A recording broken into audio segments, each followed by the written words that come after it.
This is Tech Talk of Bwana, episode 294. Congratulations, you have negative 1,000 subscribers.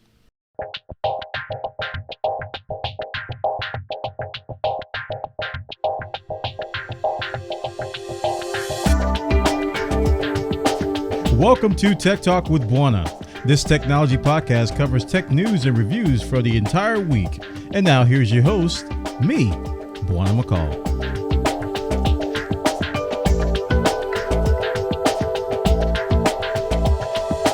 Greetings, folks, and welcome to episode 294 of Tech Talk with Bwana. We got a great show lined up for you. 6 stories to talk about the latest tech news for the entire week.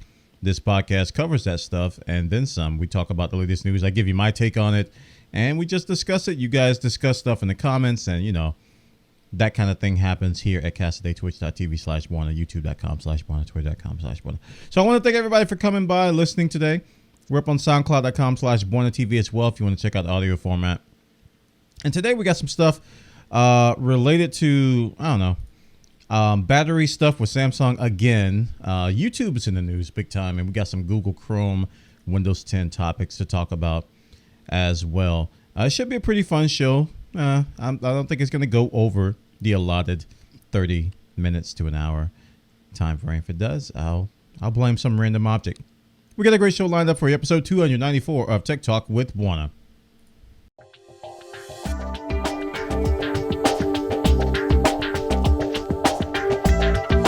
And for our first story, we're going to talk about YouTube. YouTube is in the news because of a massive glitch that's going on amongst all the different YouTube channels out there, big and small. Apparently, there is a YouTube glitch that will reduce the amount of subscriber counts that is shown on your channel. People have reported that they've seen negative sub counts as a result. This is a big issue because subscription numbers are everything when it comes to a YouTube channel. This is how you as a content provider can provide your statistics to potential sponsors or anybody you want to get some money from. When you're trying to produce a YouTube channel or doing some stuff to make a living, that's everything. So your subscriber count is golden. So YouTube has responded to this, apparently. They said that we're aware no subs or data is lost. It's an issue with how sub count is how the sub count number is being displayed. We're working on fixing it. So I don't know if I can believe that. It's a problem with how the sub count number is displayed. Now, in my experience with, brief experience with software development and stuff, I don't know how you're gonna display a number differently than what's actually been written to the database. But I don't know how this could possibly be wrong. Maybe they got some other stuff going on. Maybe there's some architecture things that I don't know about. I'm not a true software developer. I've only dabbled in and out of it. Been mostly on the testing and validation side of things. But let's just hope that the actual subscriber counts haven't been affected, because I think YouTube would have to do a backup restore or some sort of a rollback, which could be a big problem, especially from an image standpoint and reliability standpoint. I mean, if you, like I said, if you think about the YouTube creator out there, their biggest number on their channel is subscriber count. I mean, there's a lot of other things that you can present, subscriber loss, all the different stuff, all the metrics that you can see, the demographics and everything that you can provide to potential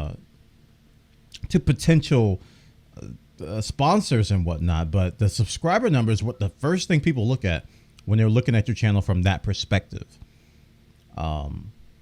So let's hope that this actually is a visual bug with how the number is displayed. I don't buy that.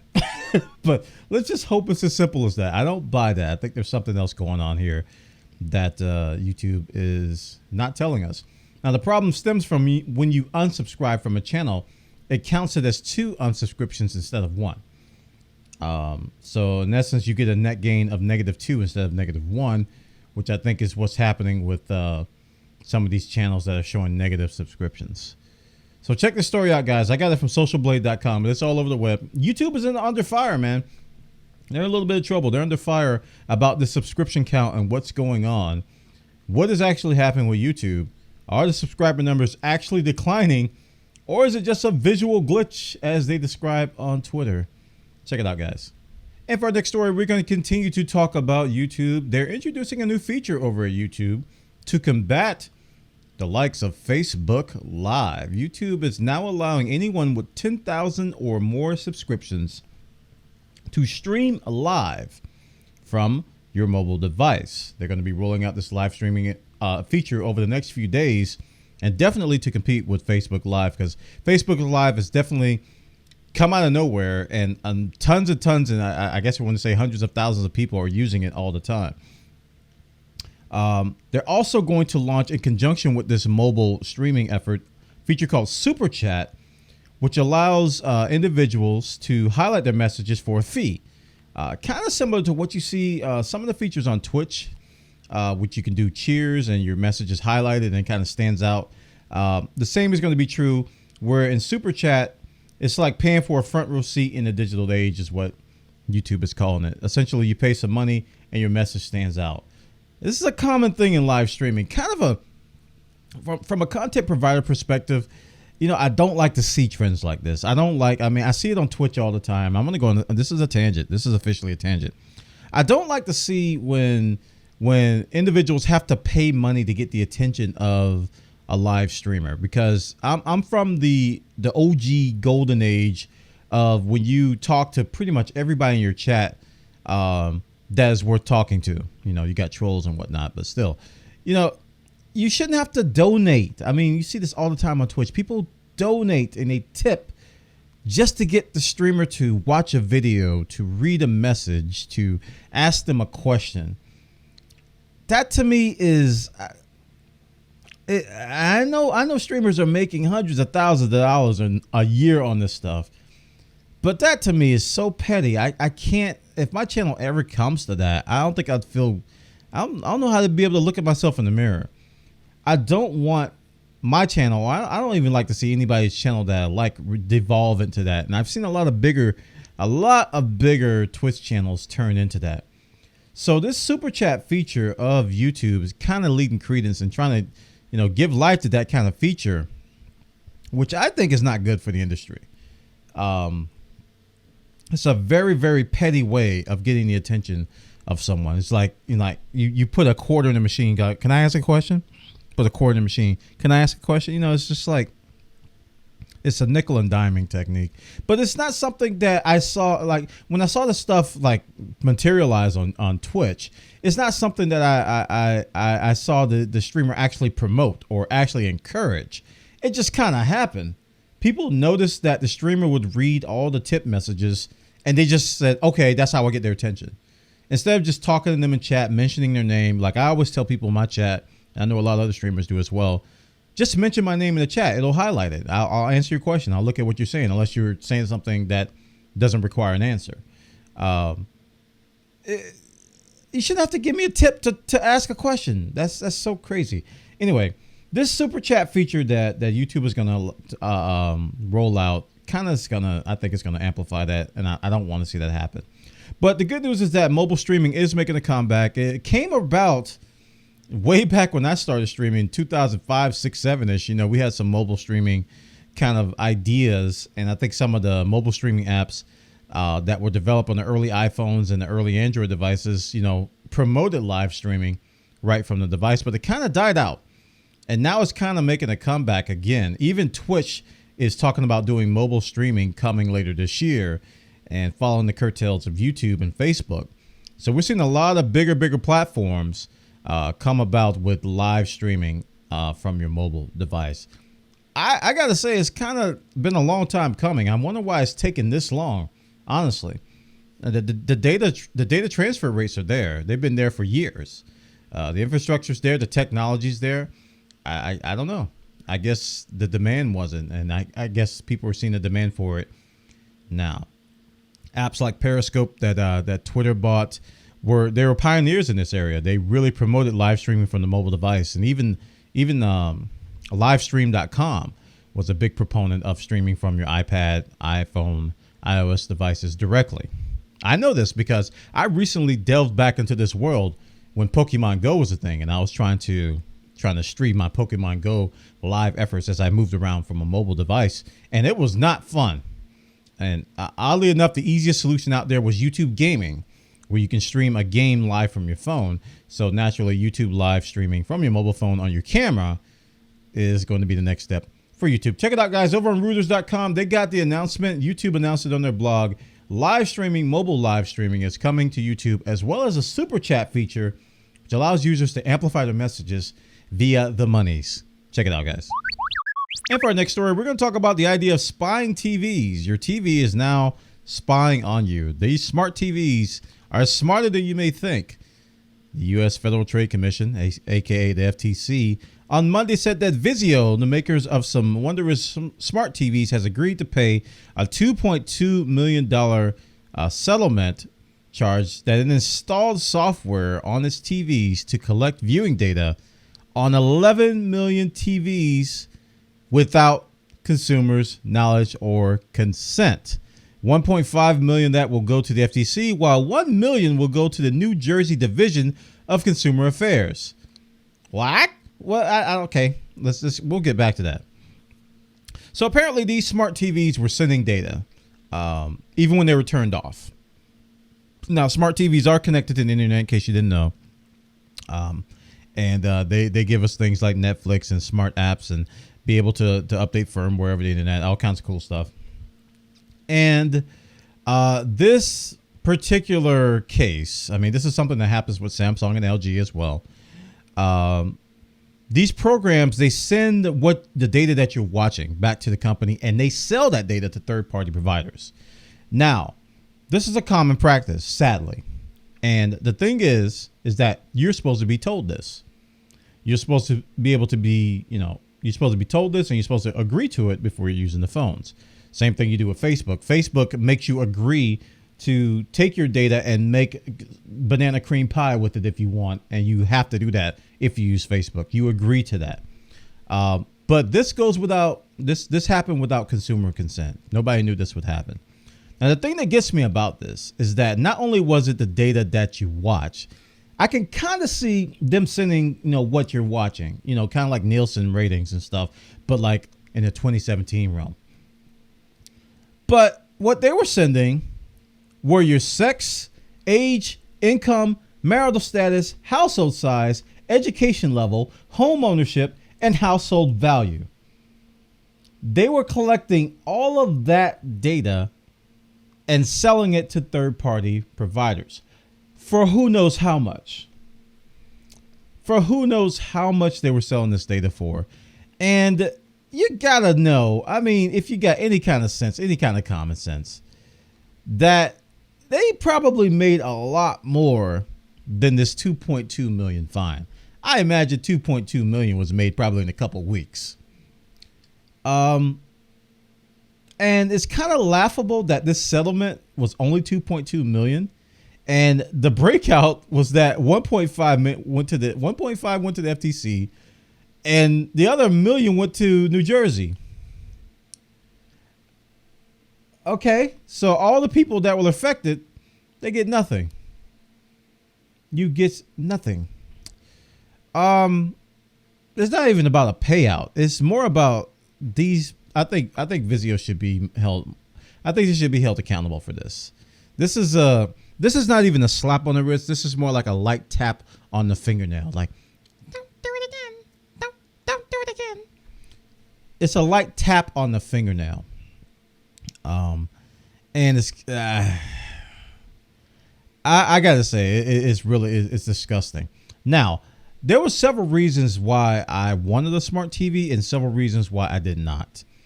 And one of the reasons why I didn't want a smart TV was that it was always connected. I didn't want an always connected television.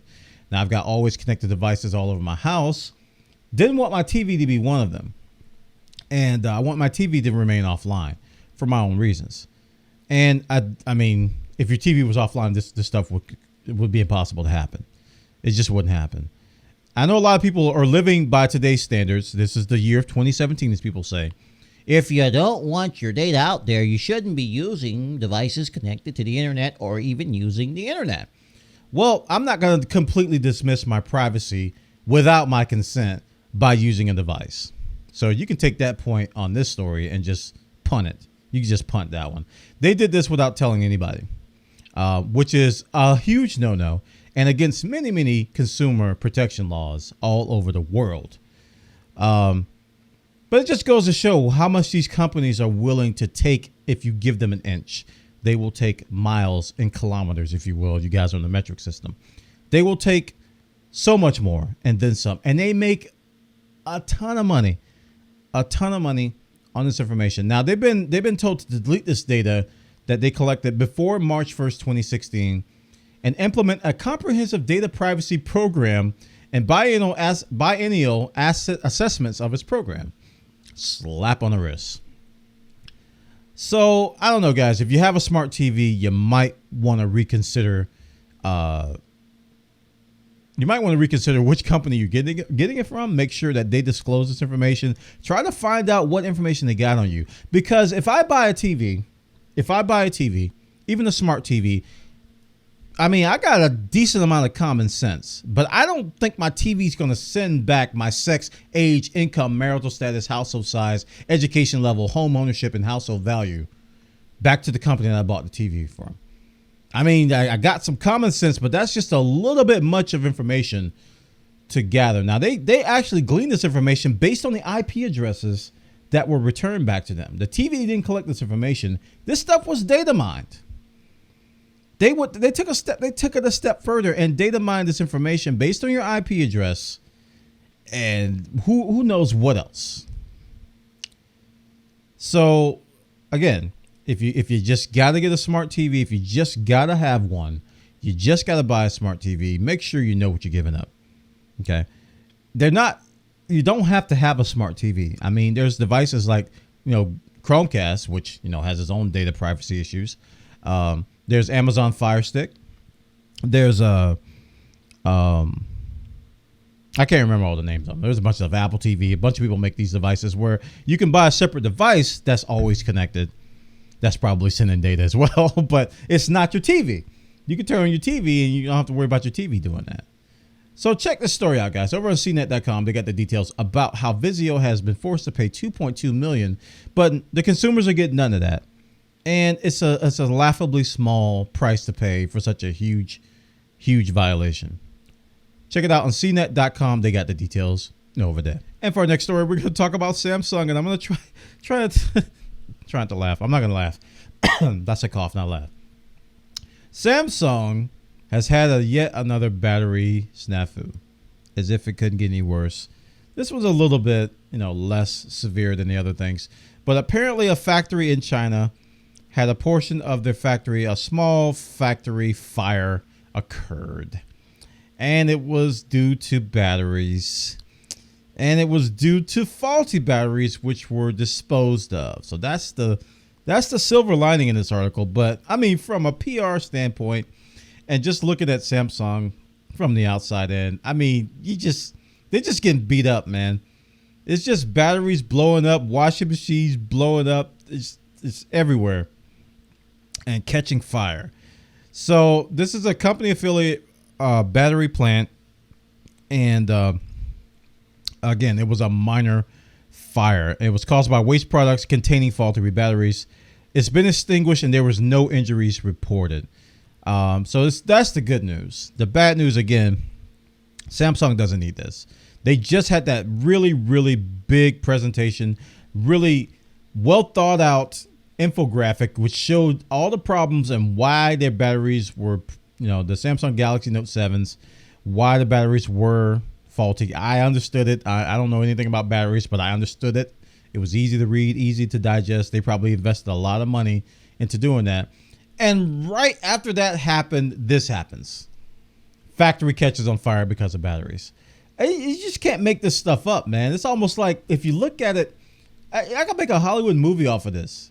And just say it was like some evil ex-employee of Samsung sabotaging the company because he got laid off or something. He's like, I'll show you. I'll sabotage your batteries. I'll sabotage your other batteries. I'll make your washing machines catch on fire. And I'll also make your factories catch on fire. I'll make millions, even thousands of dollars with such a movie. But it just seems so wow. It's like the perfect storm against Samsung that's going on right now. I don't believe in coincidences, so I'm definitely putting on my tinfoil hat and just looking at this and going, what in the world is going on at Samsung? But anyway, guys, check this story out over on PCGamer.com. Samsung just can't buy a break. They can't buy a break. The battery factory caught on fire in China. A small fire limited to the waste area where they had defective batteries, but still, it was a fire nonetheless. And it is on PCGamer.com. You can read the story over there. And for our next story, we're going to talk about Google Chrome and kind of a troubling thing that's coming out of the Google camp. Chrome, the latest version of Chrome, is going to permanently enable an extension related to DRM. This is an extension called the EME, or the Encrypted Media Extensions plugin. It's a DRM plugin for Chrome, and it's going to be permanently enabled. And this particular plugin was developed such that people like Netflix, Google, and Microsoft can produce and send to you DRM content without some elaborate third-party program that you need to install. Who remembers Silverlight? I remember Silverlight. You had to install Silverlight a long time ago to watch a lot of DRM content, namely from Netflix and other people. And EME was that it was a plugin designed to help with that. Now, this may sound like a doesn't sound like a terrible thing. It's like, okay, I watch Netflix. Why is this a bad thing? Well, EME is a proprietary plugin that you really can't inspect. So security experts can't go in and inspect what's going on and actually look at what's under the hood. And this is a kind of a perspective of security exploits. If there's any type of other plugins out there, you can probably investigate them and look for security exploits and try to patch them or submit things back to Microsoft, Google to get them fixed. When it comes to this thing, if there's any kind of security hole, which we've seen a lot of them in Flash, if there's any kind of security exploit in this EME, the nature of it being a DRM plugin means that you can't do anything about it, and probably it'll be going on for many, many weeks without anybody even know about it. So malicious hackers definitely could take advantage of it. But the thing that is probably going to be more troubling is that if you're on an operating system that doesn't support this particular plugin, if you're not using something by Microsoft, if you're not doing anything by Google, if you're not using anything from, I don't know, anybody else that may be producing this that has an OS, if you're on Linux per se, these particular DRM extensions may fail. And given that it's always on and you can't disable it, may provide a problem not only for people who are on operating systems that don't want to use it, but people who are on operating systems that do want to use something else. Because there's likely going to be a conflict if you can't disable this particular DRM and this extension if you're on Linux. I imagine that people on Linux who want to watch and use Netflix may have a little bit of an issue with this. Also, some changes to the latest Chrome is going to be that the PDF reader and native client won't be able to be disabled either. So you're going to be stuck with those as well. So this is all bad. There's nothing good in this. I don't think there's anything good in this. The fact that they're taking out the option to remove it is kind of troubling. And they got the reasoning in here. Let's see if I can find it in an article. I remember reading it. They said that there were some issues with people having some technical problems with it when they disabled it, and it was causing crashes. I can't find the exact quote in the article, but it's something to do with that it was causing crashes when people disabled it. So I guess their fix was is to enable it all the time so people would stop crashing. Anyway, I don't think this is a good idea. I don't think it's a good idea because I know a lot of people who use Linux and other operating systems outside of Windows and Microsoft and Chrome OS. And if you're going to be paying for something as I'm using Netflix as an example because it's probably the most commonly known application that's going to make use of this. If you're paying for Netflix, you shouldn't be tied to an OS. It's not really a law. It's not really a mandate. It's just one of those things that I think is good business practice. You really shouldn't be tied to an OS if you want to use Netflix. I know there's mobile solutions out there again, but I don't think you should put this on the onus of Netflix to make it available via your OS if you don't have this extension enabled. Because what people can do is that they can write their own extensions, especially in open source markets, to work with Netflix on different operating systems. Now, I'm personally not going to be affected by this. This is something that's not going to affect me because I use Windows. And I don't use Chrome OS, but I primarily use Windows on everything. I have an Android phone. I have an iOS tablet. So I'm going to be able to continue to watch Netflix or whatever, even if they do this on Chrome. But this article makes a good point that maybe this is an opportunity for Firefox to make a resurgence. Firefox has kind of fell in the shadows. The true and faithful are still sticking to Firefox, but it is falling behind on standards. It's not the darling it used to be. Remember, we used to make fun of IE, and Firefox was so fast and so reliable, and IE was so terrible. But now it's like that's not the case anymore. Firefox is like not that child prodigy that it used to be. Chrome is what everybody talks about. This is probably one of the more dominant browsers out there. Google Chrome is used by a lot of people. But Firefox may want to take a stance here and maybe, separate themselves from this and say, hey, we're going to support not only we're going to support this EME, but we'll give you other options as well. That may cause some people to switch, especially if they're on a different operating system. So check the story out, guys, over on Tom's Hardware. They got the details about Chrome 57, the latest version of Chrome that's coming out. It's going to permanently enable DRM. Is it going to affect you? We'll see. And for our final story, we're going to talk about Windows 10 and their latest and greatest insider preview build. We've been talking about this build for quite some time because they have this new game mode that's been affecting a lot of gamers out there, where it's going to allow you to utilize a lot of the resources on your computer towards games. It's going to make a lot of things a little bit lower priority, so that your games can perform a little bit better. But one of these features here that I just didn't know was coming, which I'm going to actually be able to use, is called a picture-in-picture or a compact overlay mode. Now, this is something that I use on my mobile devices, on my Android device, and on my iOS device all the time. What it allows you to do is when you bring up a video, you can switch to another app and it will just make a little picture-in-picture version of your video while you're working. Now, macOS 10 had this built in with iTunes and like Apple TV features for, I think, a long time. And like I said, the Android device and iOS devices also have supported this, and I've used it quite a bit. For example, I go to a Twitch channel and I don't want to read the Twitch chat. I'll just talk to my Discord channel while I'm watching the stream. What I can do is I can just pop out the video on my Android device from a Twitch channel, and it'll be a little window that I can move around while I have Discord open on my mobile device. Very, very, very handy and easy to use. Now, this Windows version is going to, according to this article, support things like YouTube clips, Skype. Hopefully, they'll have some API features to where Twitch and other video sites like Netflix can take advantage of it, so where you can have a smaller version of the video to do this. Now, in today's day and age, even back then, I used to just create a new window with a video or pop out the video and then resize it, drag it down, and use features like that. But with this feature, I'll be able to just pop it out, one little button, and I won't have to, pop out a new window, resize the window or anything like that and cause any issue.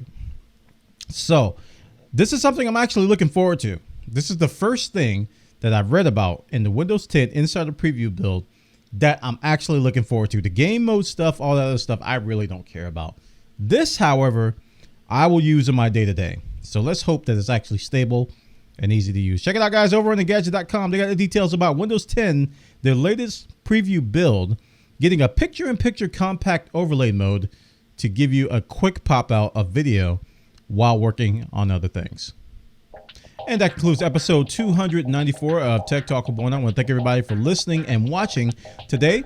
Please follow me on Twitter at twitter.com/Bwana, where I post my musings about what's going on in my life. And when I'm going live at twitch.tv/Bwana, excuse me, where I stream every day from 8 to 10 a.m. From 8 in the morning, that's when I start. 8 to 10. I got to change that. This is so hard to say. Guys, I stream in the morning and I stream at night. That's what I'm trying to say. I stream in the morning and I stream at night. I start at a certain time and I start at a certain time again. Those numbers are 8 to 10 a.m. and 8 to 10 p.m. It's so confusing. I need to hire a marketing guy or something. But anyway, that's when I go live. I'm also on SoundCloud.com/BwanaTV. You can find the audio versions of this podcast and as well as my other podcast, Game Chat with Bwana. Also on YouTube.com, YouTube.com/Bwana, where you can find my video channel. I was gonna say video channel, where I'm going to be posting this video as well as others. I'm looking at doing some reviews. I put up a message on Twitter. It kind of discouraged me a little bit. There's a new Logitech camera that came out. I was like, hey guys, would anybody been interested if I reviewed this? And I got no replies. All reply I got was somebody saying like, you should probably do this, this, or this was a suggestion. I didn't get any yes or no's. Nobody, everybody just ignored it. I'm like, wow. Nobody cares. Nobody cares. But I want to get back and doing some product reviews if there's interest, because that's an investment I have to make. I have to buy that device and I have to review it and hope I get the return on investment. Nobody wants to watch it. I'm not going to get any kind of investment return. So yeah, man, follow me on Twitter. Give me that. I need that feedback to let you, you guys can let me know what you want to see and what you don't want to see. All right, dudes, take care. All right, dudes, okay. All right, dudes, take care. Have a great week. I hope you all have a great weekend, and I'll see you all on Tuesday for Game Chat with Bwana on this same time, same station, same place. I'm rambling. Everybody have a great night. I'll see you all next time. Bye-bye.